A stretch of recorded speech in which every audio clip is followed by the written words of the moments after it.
சென்னை குரோம்பேட்டை அடுத்த ஜமீன் ராயப்பேட்டையில் தாம்பரம் மாநகராட்சி மண்டலம் 3 நிலவி வரும் பல்வேறு நிர்வாக சீர்கேடுகளுக்கு காரணமான திமுக ஸ்டாலின் அரசை கண்டித்தும் பொதுமக்களின் அடிப்படை தேவைகளை செய்ய தவறிய தாம்பரம் மாநகராட்சியை கண்டித்தும் அதிமுக செங்கல்பட்டு மேற்கு மாவட்டம் அத்தினாபுரம் பகுதி கழகம் சார்பில் மாபெரும் கண்டன ஆர்ப்பாட்டம் நடைபெற்றது.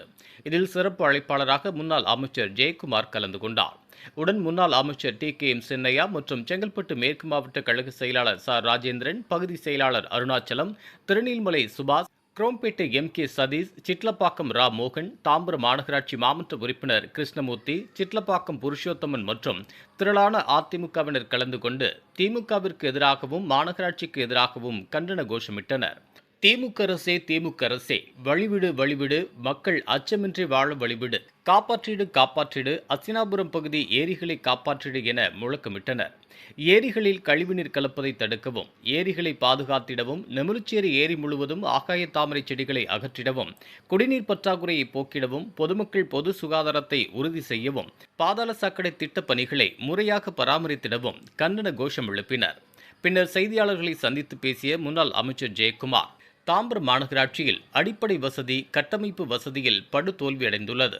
தாம்பரத்தில் மட்டுமல்ல, தமிழகத்தில் இருக்கும் அனைத்து மாநகராட்சி, பேரூராட்சி நிர்வாகத்திலும் ஊராட்சியிலும் குப்பை எடுக்கப்படுவதில்லை. கழிவுநீர், குடிநீர் வசதி இல்லை. ஆரம்ப நிலையில் நோய் தடுப்பு நடவடிக்கை இல்லை. வரி வசூல் செய்து அடிப்படை கட்டமைப்பு வசதியை மேம்படுத்துவதில்லை.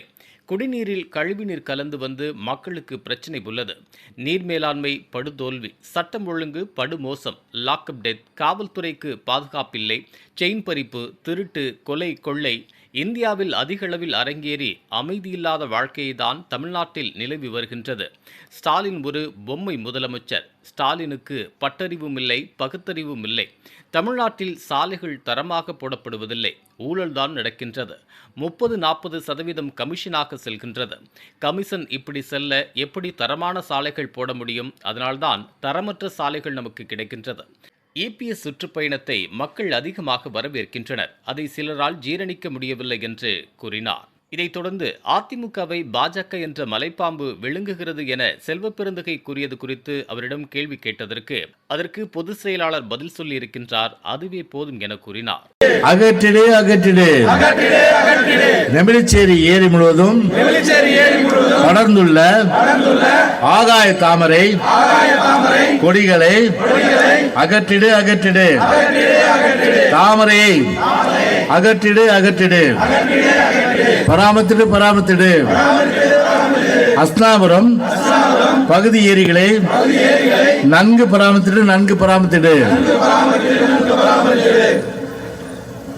விதவிதமாய் போதை பொருட்கள் கிடைக்குது. ஒழிப்போம் ஒழிப்போம், தமிழகத்தில் போதைப் பொருள் புழக்கத்தை ஒழிப்போம். அள்ளி தந்த வாக்குறுதிகளோ கடலளவு கடலளவு, நிறைவேற்றிய வாக்குறுதிகளோ கடுகளவு கடுகளவு. கண்டிக்கின்றோம் கண்டிக்கின்றோம், லாக்அப் மரணங்களை கண்டிக்கின்றோம். தொடருதே தொடருதே, மக்கள் ஆதரவு தர வேண்டும். தமிழகம் காக்கும் தலைவர் யாரு? என்றும் எங்கள் எடப்பாடியாரு. உழைப்போம் உழைப்போம், கழகத்தின் நல்லாட்சி மலர உழைப்போம் உழைப்போம். மலர வேண்டும் மலர வேண்டும், மக்கள் நலனறிந்து ஆட்சி நடத்த, பெண் குலத்தை பாதுகாக்க, சட்டம் ஒழுங்கை பாதுகாத்திட எடப்பாடியார் ஆட்சி மலர வேண்டும்.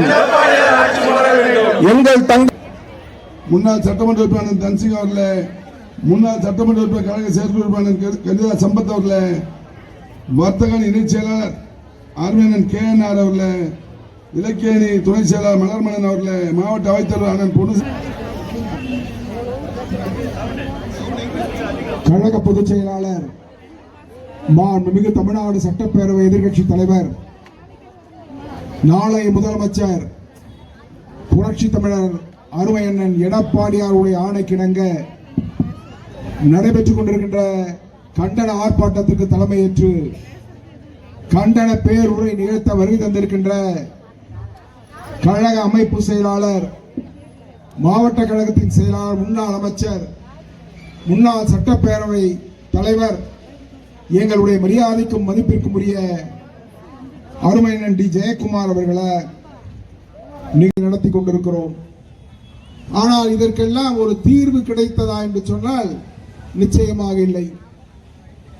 இன்றைக்கு அமைந்திருக்கக்கூடிய ஆட்சி எத்தகைய அவலமான ஆட்சி என்பதனை நாட்டு மக்கள் ஆங்காங்கே அவர்களுடைய அதிருப்தியினை இன்றைக்கு வெளிப்படுத்திக் கொண்டிருக்கிறார்கள்.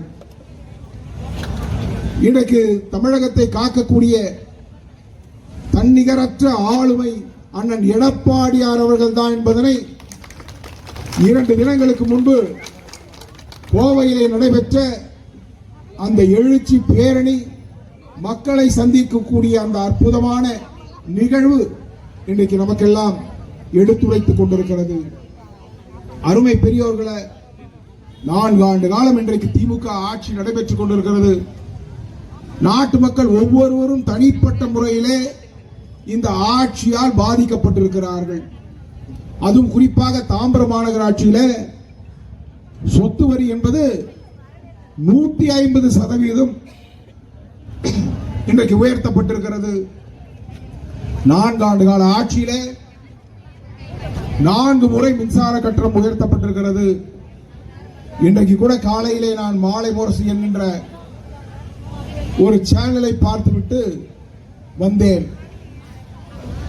அருகிலே இருக்கக்கூடிய தாம்பரம் பகுதியில நேற்றைய தினம்தான் ஒரு தார் சாலை போடப்பட்டது. ஆனால் இன்றைக்கு அந்த தார் சாலை பெயர்ந்து வருவதை அந்த தொலைக்காட்சி ஒளிபரப்பு செய்தது. அங்கே இருக்கக்கூடிய மக்கள் தங்களுடைய அதிருப்தியினை இன்றைக்கு வெளிப்படுத்தி இருக்கிறார்கள். எப்படிப்பட்ட ஆட்சி இன்றைக்கு நடைபெற்றுக் கொண்டிருக்கிறது என்று சொன்னால், நாட்டு மக்கள் கொதித்தெழுந்து ஆங்காங்கே தங்களுடைய இன்னல்களை, இடுக்கண்களை, வேதனைகளை இன்றைக்கு வெளிப்படுத்திக் கொண்டிருக்கக்கூடிய ஆட்சியாக திமுக இருக்கிறது. நீங்கள் எண்ணி பார்க்க வேண்டும். 4 ஆண்டு காலத்துக்கு முன்பு நடைபெற்ற பொது தேர்தலுக்கு முன்பு என்னவெல்லாம் வாக்குறுதிகளை வழங்கினார்கள். இன்றைக்கு இருக்கக்கூடிய முதல்வருடைய சகோதரி கனிமொழி அவர்கள் ஆட்சி தேவையா என்று நீங்கள் எண்ணி பார்க்க வேண்டும். இன்றைக்கு ஒரு குடும்ப ஆட்சி தமிழகத்தை கொள்ளையடித்துக் கொண்டிருக்கிறது. சரி, தமிழகத்தை ஒரு குடும்ப ஆட்சி கொள்ளையடித்துக் கொண்டிருக்கிறது என்று சொன்னால், தாம்பரத்திலே சட்டமன்ற உறுப்பினர் மாமன், மண்டல குழு தலைவர் மைத்துனர், இங்கே அண்ணன் சட்டமன்ற உறுப்பினர், தம்பி சட்டமன்ற உறுப்பினர், அண்ணன் இன்றைக்கு மண்டல குழு தலைவர். இப்படி அடிமட்டத்திலிருந்து மேல் மட்டம் வரை ஒரு குடும்பம் மட்டுமே கொள்ளையடிக்கக்கூடிய நிலை தமிழகத்தில் இருக்கு. எங்கு பார்த்தாலும் பாலியல் புகார்கள். பாலியல் புகார்களுக்கு உட்படுபவர்கள் யார் என்று நீங்கள் பார்ப்பீர்களேயானால் 99% திமுகவை சார்ந்தவர்கள் தான். இதனையெல்லாம் நீங்கள் எண்ணி பார்க்க வேண்டும். ஒரு அற்புதமான ஆட்சியை மாண்புமிகு அருமையண்ணன் எடப்பாடியார் அவர்கள் வழங்கினார்கள். மிகப்பெரிய மாவட்டமாக இருந்த இப்போ ஹலோ இதுதான் கரெக்ட். அது போன தடவை இதே கூட்டத்தில் இதே தப்பு தான் பண்ணீங்க நீங்கள். இப்போ எக்கோ கேட்குது. இப்போ முன்னிலை வைத்துக் கொண்டிருக்கின்ற பாசத்திற்கும் அன்பிற்குரிய அருமை சகோதரர், மாவட்ட கழகத்தினுடைய ஆற்றல் மிக்க செயலாளர், தமிழ்நாட்டிலே நம்முடைய கழக மாவட்டத்தில் ஒரு பெரிய வரலாறு நம்முடைய செங்கல்பட்டு மேற்கு மாவட்டத்திற்கு உண்டு. அந்த வரலாறு என்னவென்று சொன்னால், எந்த மாவட்டத்திலும் ஆர்ப்பாட்டம், தலைமை கழக அறிவிப்பு தவிர மாவட்ட கழகத்தின் சார்பாக அதிகமான அளவுக்கு ஆர்ப்பாட்டம் நடைபெற்ற ஒரே மாவட்டம் என்று சொன்னால் நம்முடைய செங்கல்பட்டு மேற்கு மாவட்டம் தான். எனவே அப்படி ஒரு உந்துதல், கழக சகோதரர் அரவணைத்தல் மற்றும் பொதுமக்களுடைய அன்றாட பிரச்சனைகளை இந்த விடியா திமுக அரசுக்கு எடுத்து சொல்ல வேண்டும் என்ற வகையில் ஜனநாயக ரீதியிலே இந்த ஆர்ப்பாட்டம் நடத்தப்பட வேண்டும் என்று நம்முடைய மாவட்ட கழக செயலாளர் அவர்கள் அதற்குரிய அந்த முன்னேற்பாடுகளை செய்து இன்றைக்கு முன்னிலை வகித்து தமிழ்நாட்டில் நம்முடைய செங்கல்பட்டு மேற்கு மாவட்டம் முன்னிலையான மாவட்டம் என்பதை நிரூபித்திருக்கிறது நம்முடைய மாவட்ட கழக செயலாளர் பாசத்திற்குரிய அன்பு சகோதரர் முன்னாள் நாடாளுமன்ற உறுப்பினர் சகோதரர் சிட்லப்பாக்கம் ராஜேந்திரன் அவர்களே,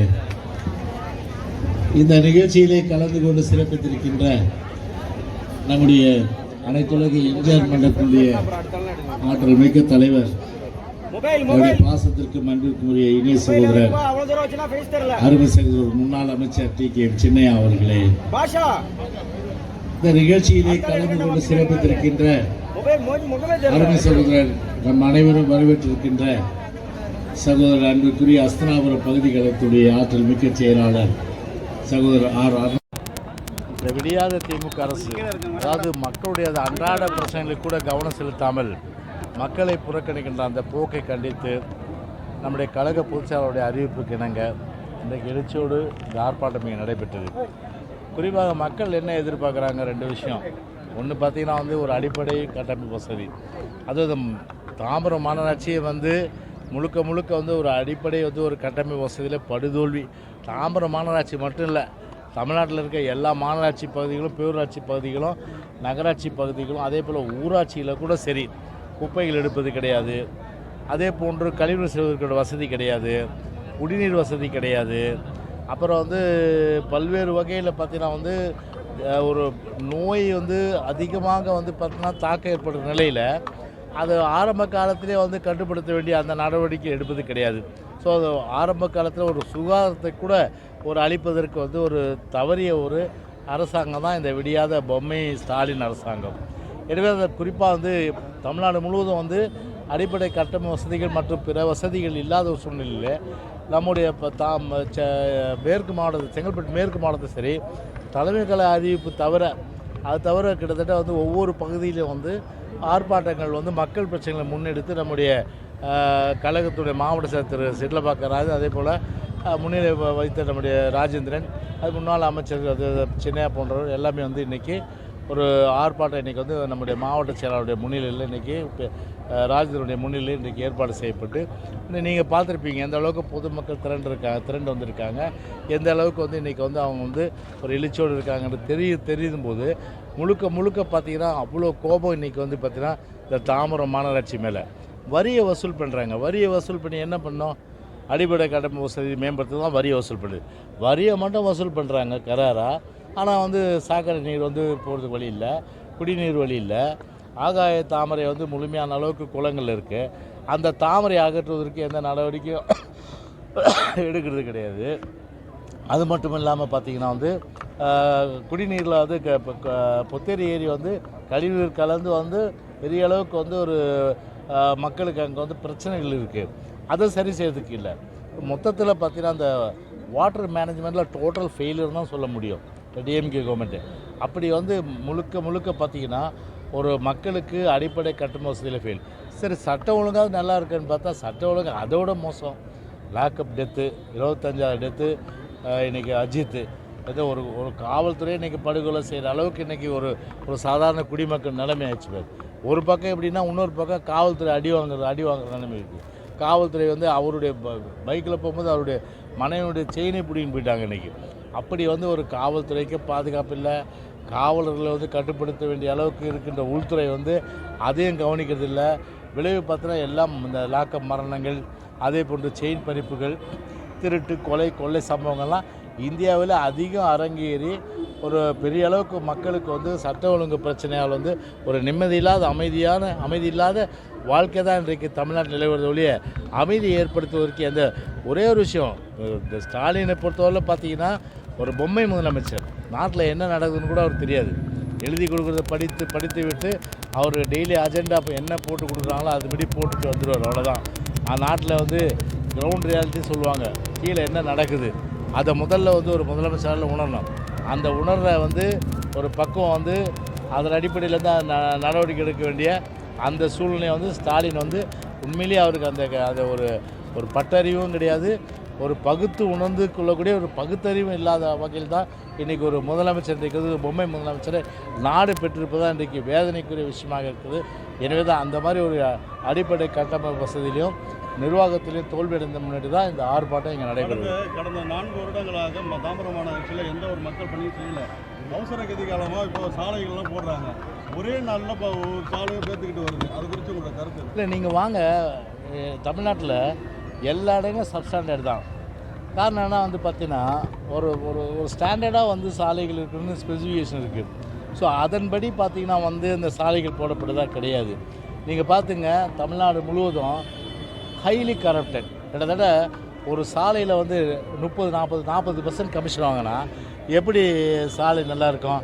100 ரூபா ஒதுக்குறாங்கன்னா அந்த 100 ரூபாயில் 40 ரூபா அது கமிஷனாக போகுது.